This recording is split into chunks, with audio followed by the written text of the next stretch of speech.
Welcome back to Connectedness. I'm Fernanda, and this is your space where we talk about the relationships that shape us, the friendships that hold us up, and the personal growth that helps us show up more fully in every part of our lives. Today's conversation is one I've been looking forward to sharing with you. My guest is Donna Hundley, the founder of the Designed Presence. For more than 25 years, Donna has helped organizations align who they are with how they operate. But somewhere along the way, she noticed something that so many accomplished women were carrying the same kind of misalignment personally. They had built careers, raised families, taken care of everyone around them, and somewhere in all of that becoming, they woke up one day and realized the woman in the mirror didn't quite match the woman that they had actually become. Donna also founded Curvy Chix Chariot, Yeah. one of the nation's first mobile fashion boutiques for plus size women. And what she witnessed inside those dressing rooms changed the entire direction of her work. She watched women walk in unsure and critical of themselves and walk out with their shoulders straighter and their confidence restored. She realized that style was never really about the clothes. It was about the identity, permission, and finally letting yourself take up space. And I wanted to bring Donna in because this conversation sits right at the heart of what we talk about here. Connection with other people starts with connection to ourselves. And so much of personal growth is about closing that gap between who we've become and how we let ourselves be seen. Mhm. So let's get into it. And here's my conversation with Donna. Donna, I'd love to start with your journey. What was happening in your life when you first noticed that gap between who you were becoming and how you were showing up in the world? Yeah, that was a good question. Pull that band-aid off. Yes. so, okay, so listen, I started the design presence. It's actually after I already started another one. So I'm a founder of People Pulse Ventures, which is an HR consulting firm, where I help companies with their transformation and change management. And that's what I do, right? That's what my profession has been. And I was like, okay, when I got laid off in 2024, I was like, this is the path I gotta go. But you have that path and you're just like, am I happy?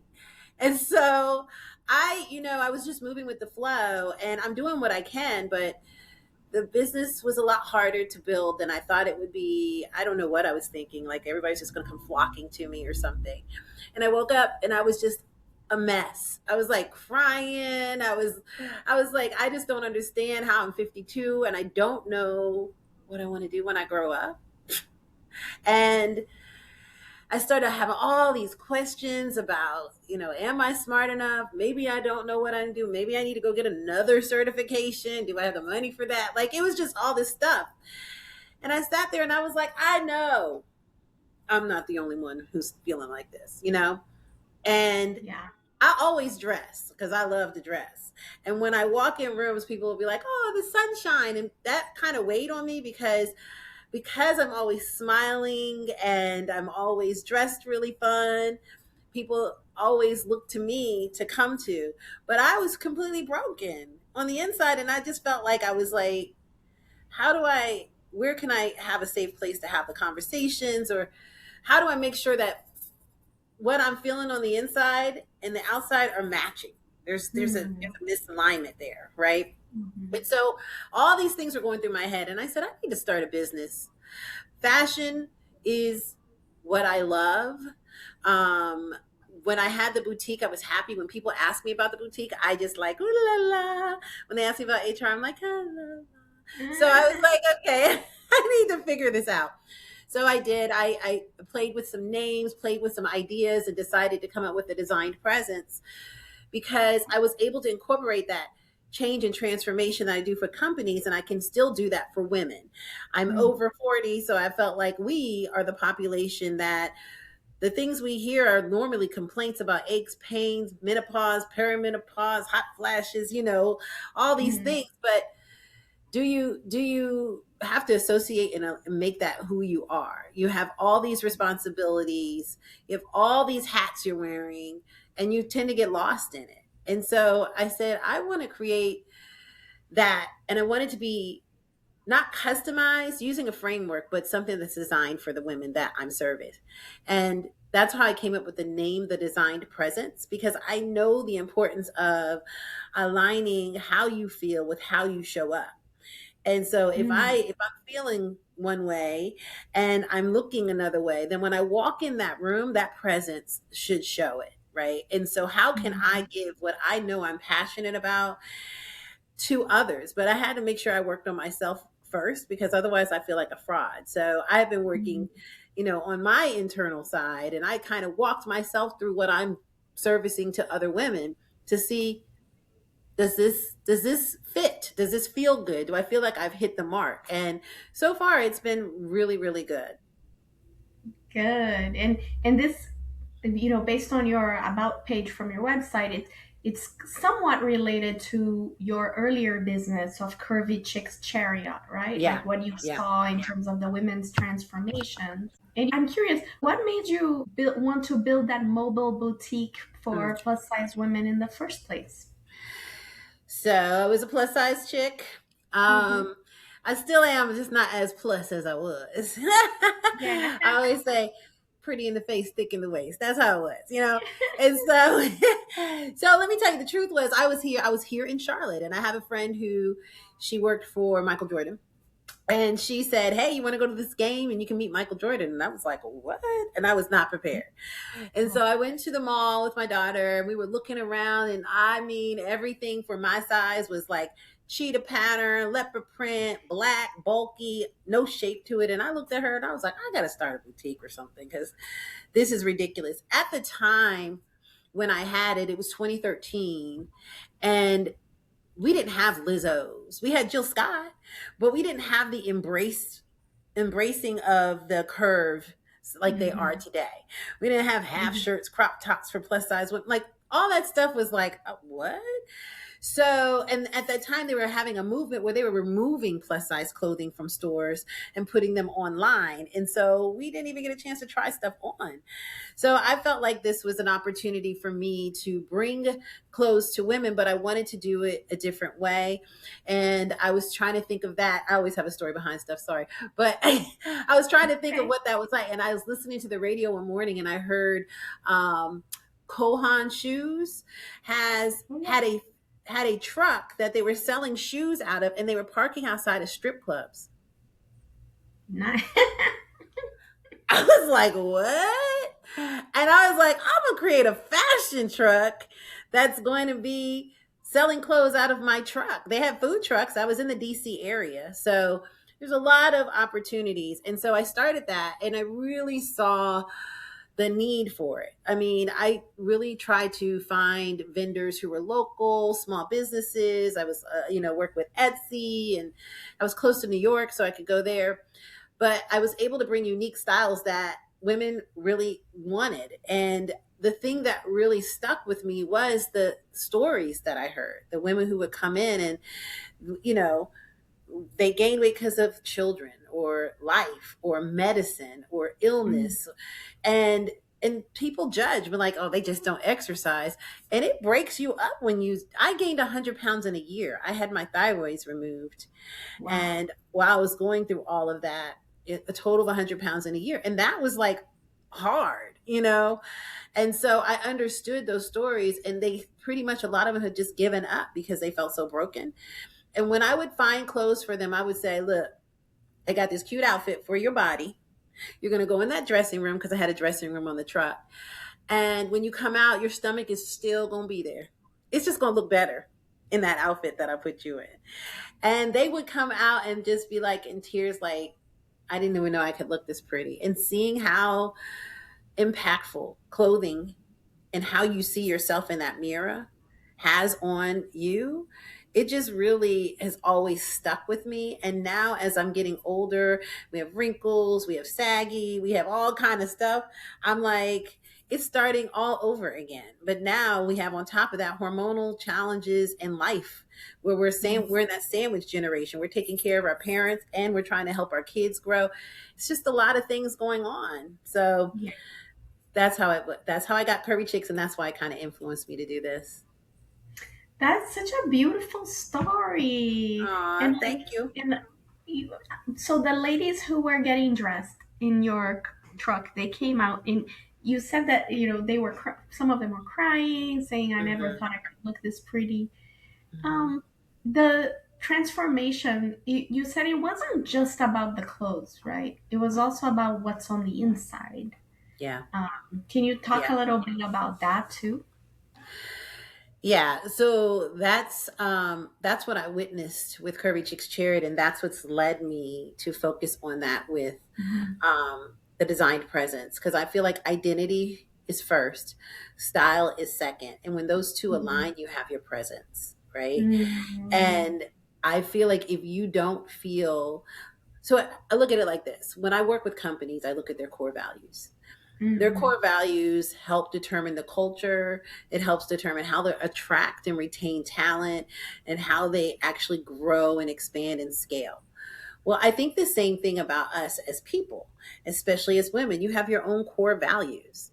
What is it that you believe at the soul, at your heart of heart and your soul of souls, that helps you feel whole when you walk out that room, walk out those doors, and walk into those rooms?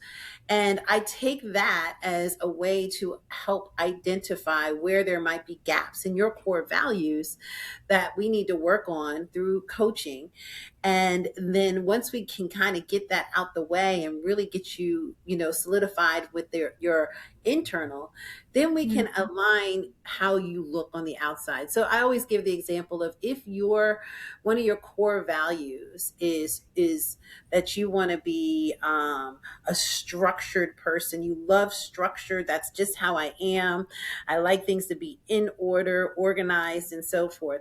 I'm not going to put you in something that's chaotic looking, like the colorful earrings and bright and float. You probably won't want that.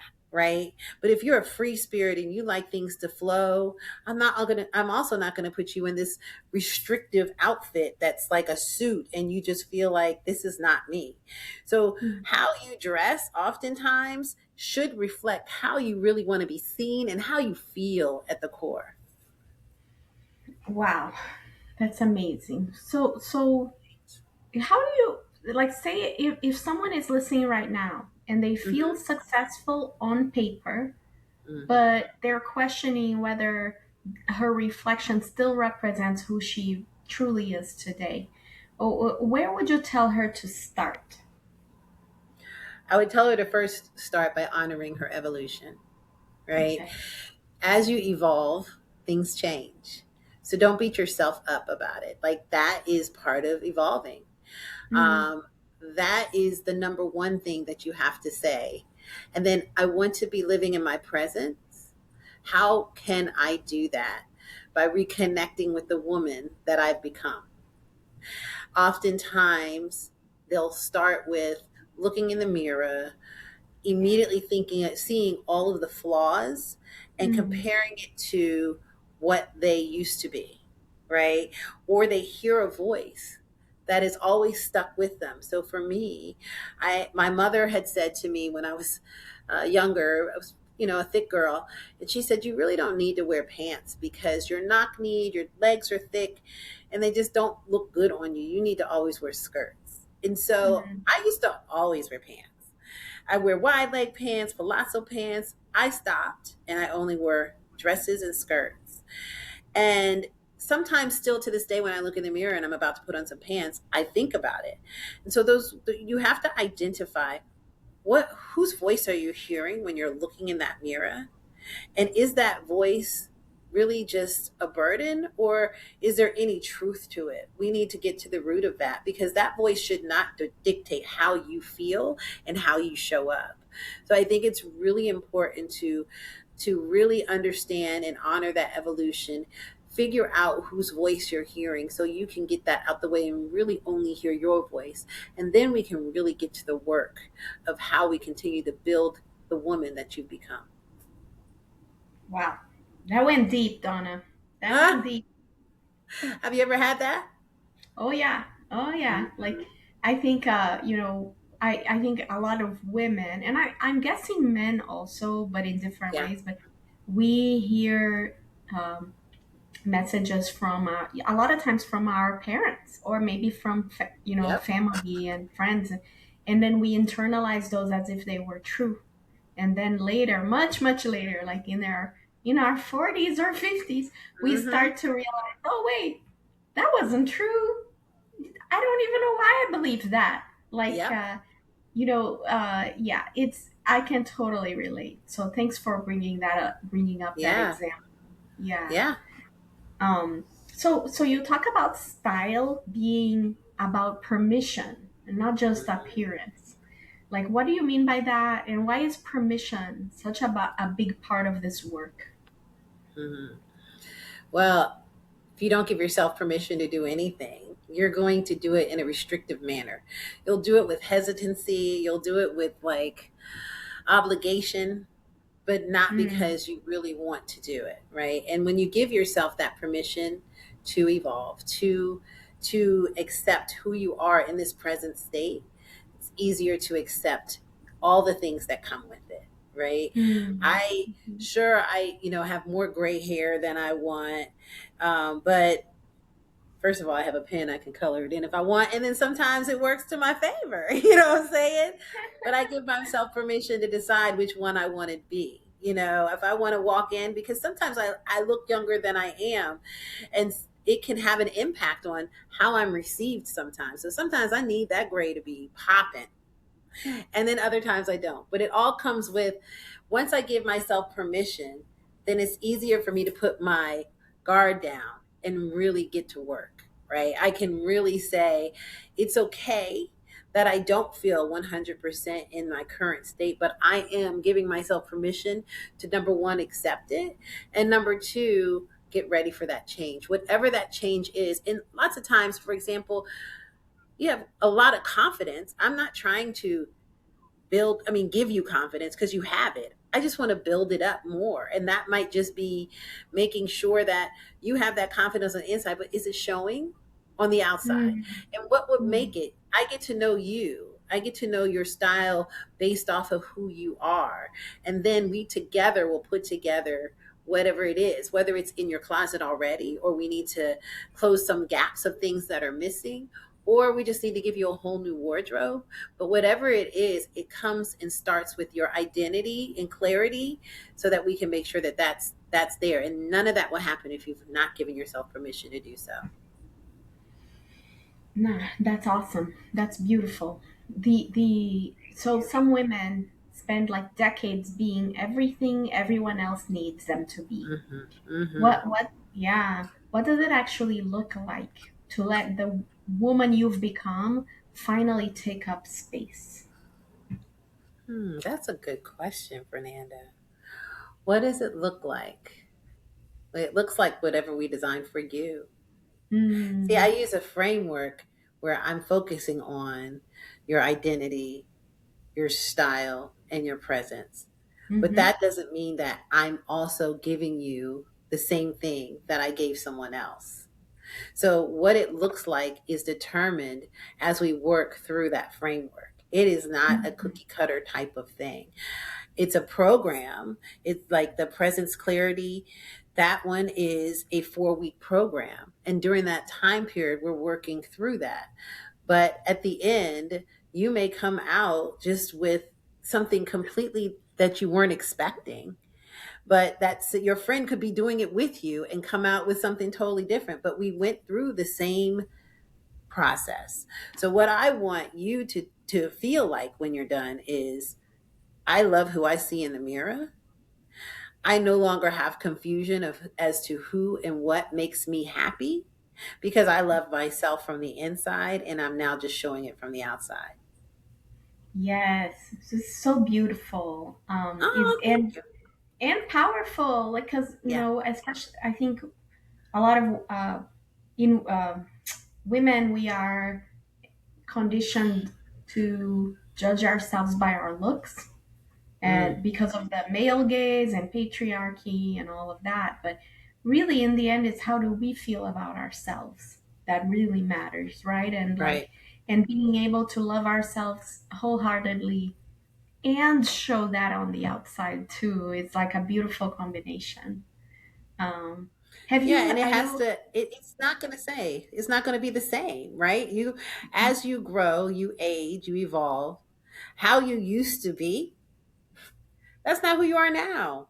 So Yeah. if you get so stuck on, and a lot of people, men and women, get stuck on, I hear men all the time talking about high school. I'm like, you're 60. Why are you still talking about your high school days? But that that was obviously an impactful period in their life. And so what I would do is say, well, let's close our eyes and figure out what was it that was so impactful and how can we bring that same energy to who you are now. So now you're going to be talking about all those types of things that you're doing in today. Just know you can't run like you used to. You can't do all those things that you used to, but let's make today be the way that you are today and be proud and excited and have stories about that. Yes. Yes. Let's live for today. Live And for so, today. and I know you started this relatively recently, but you have the experience from the plus size boutique also. Either from this experience or from the previous experience, have you seen a moment where one of your clients that maybe you can remember right now, that where you watched her identity shift right in front of you? Mm. So I'll tell you, let me tell you, the place that I see that happen is in the presence room. And Oh. so the presence room is an experience, it's a dinner with 10 women who are all over 40, high achieving, or focusing on getting to that level. And I allow them to come as they are. That's what makes you feel comfortable. And the main thing I tell them is there's not going to be any pictures, there's not going to be Mm. any phones. You're just going to be present. And just that, saying that alone shifts how you feel like you need to show up, right? Because when you know, when you have a, there's a chance that you go to this event and your picture might be on LinkedIn, Facebook, all the social media channels, you're going to make sure you have your hair done, everything's going to be, whether you felt like getting dressed really nice or not, you have to, because you never know what's going to show. When you Mm. take that off the table, and you just come comfortable, like if you're just coming straight from work, come straight from work, come straight there, and let's have some conversations. And that, number one, was freeing for some of the women when I spoke to them. The other Yeah. thing is, we really walked through the why you hold on to things. What are some of the things that are keeping you from being able to move forward, and why? And those conversations amongst women who, most of them don't know each other. So it's strangers who have this commonality. We are women, we are over 40, we are in the present state that we need to feel good about, and we have questions that maybe somebody else has an answer to. Mm. Watching those conversations happen, watching the hugs at the end, watching people say, I can help you with this because this person said, I need help with this. That's where I saw a lot of change. Wow. That's, and that I love because it's, I watched all 10 women, demonstrate this impact of the conversations. When somebody says, I mean, I keep having these night sweats and I don't even know, and everybody around the table says, I know. How good does that feel? Like, oh, I'm not alone in this, Yes. and then the Yes. conversations just start. So it's not therapy, but it is an opportunity to build a fellowship. And my ultimate goal is to build a community with women who attend, so that no matter what experience you're at, you all will end up having that connection to be able to continue to help each other through those areas that people may not talk about. And you're all professional women. So here we're being raw and open, but these people could also help you get speaking engagements, or they might be able to help you with something in a partnership or a business opportunity. That can come later, but I feel like if you don't start with the raw relationships, then it's superficial. And the presence room type is this dinner type of event. What else happens there? Aside, I I'm mean, not you just telling talk you. about I can't connect. tell you. It's a secret. secret. I ain't tell you everything, Fernanda. You just gonna have to come. Okay. Okay.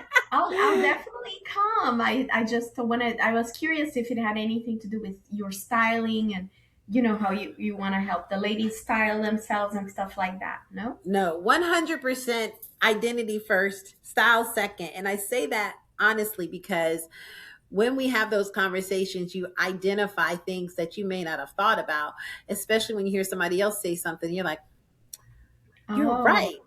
Those conversations lead to what's next, right? yeah. And so I do want to continue to have conversations. I want them to continue to have conversations. There is a small style component to it, but the overall relationship between the presence women and the women is more about fellowship and getting to know each other than it is about the styling part. Got you, got you. That makes sense. That makes sense. You And gonna so come to one? I want to. It depends on, of course, the schedule and things, but I want to Yes. for Okay, sure. we're gonna get it. I'm doing them every 6 to 8 weeks. Ooh, nice, nice. Mm-hmm. Okay. I still have a few more questions about like the what you do and all of that. But if a listener is interested in coming to the presence room, where should she look it up? Is your website or social media? Where should she look it up? Yes. So if they're interested, they can go to my social media pages. I have the Designed Presence on Instagram, the Designed Mhm. Presence on Facebook, and I also have the Designed Presence on LinkedIn. Or you can go to my LinkedIn page, which is Donna Hundley. And when you go there, you can just send me a message and or comment on one of the things that you would like for me to contact you.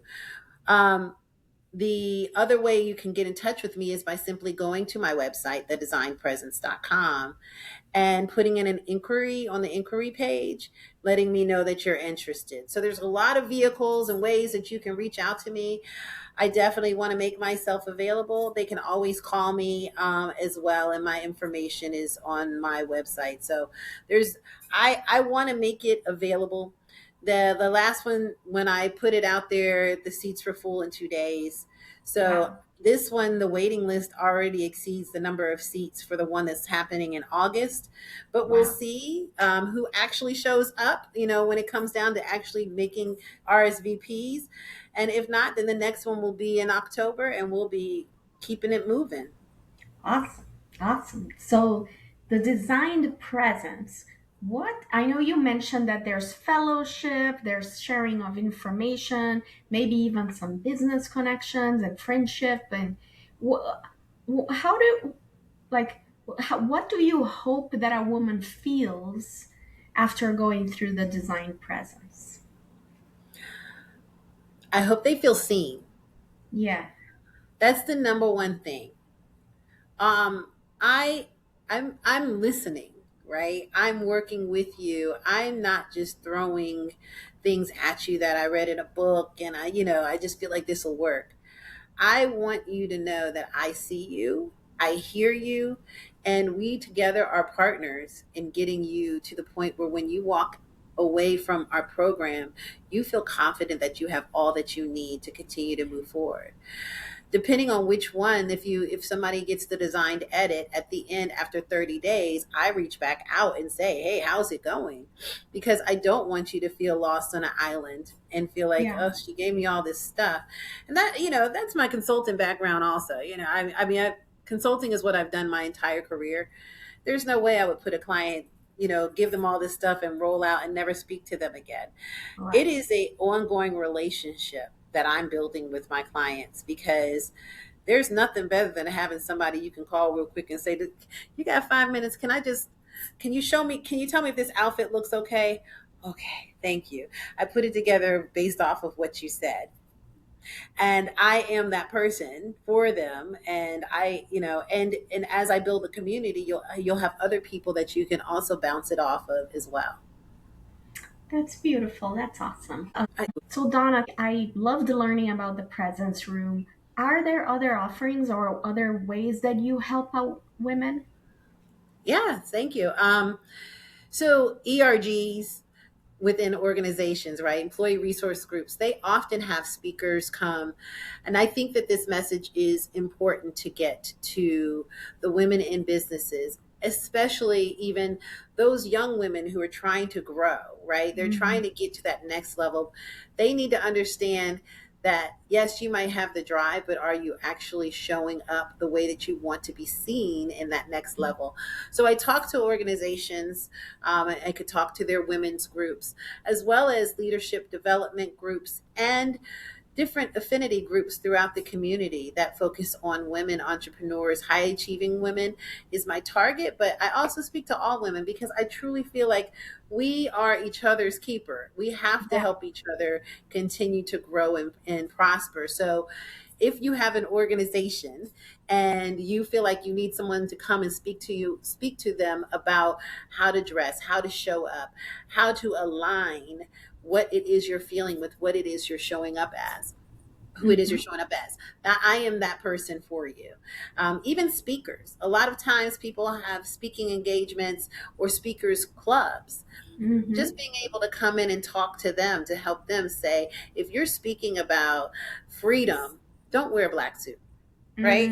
If you're speaking Mm. about the love of living the life and Yeah. you're wearing something that looks very much like you're sitting behind a desk, that is also, so how can you make sure that there is alignment with what you're saying and how you're looking? Oh, So I like that. That's good. I bet some speakers don't even think about what they're wearing. a lot of times they don't. And see, I used to do stand-up comedy. I still do it sometimes. And I would think about what I'm going to wear because if I needed to pull a wine bottle out my boobs, I needed to make sure you couldn't see it in my outfit. Like the outfit made it all, right? I was just pretty crazy. I'm a pretty crazy comedian. I'm a lot of fun. That's one thing That's I am. You will awesome. never be bored working with me. That's I know that already. I know that to be true already, Donna. Well, thank you. I love it. Thanks for coming on the podcast. Yes, thank you. Okay. Donna, thank you so much for this conversation. I think so many women listening right now are gonna hear themselves in what you shared, whether it's in the exhaustion of becoming everything to everyone, or in that quiet moment of wondering if the reflection in the mirror still tells the truth about who they are. What Mm. I'm taking away from this conversation is that alignment isn't something we arrive at once and keep forever. It's something we have to keep coming back to as we grow and change. And permission, giving ourselves permission to take up space, to be seen as we are right now, might be Mhm. the most important personal growth work any of us ever do. If you want to connect with Donna and learn more about the design presence, I'll have all the information linked in the show notes. And to everyone listening, thank you for being here. If this episode resonated with you, I'd love for you to share it with a friend who maybe needs to hear it, and leave us a review wherever you're listening. Like and subscribe, and as it genuinely helps the community grow. Until next time, this is Connectedness. Take care of yourselves and take care of each other.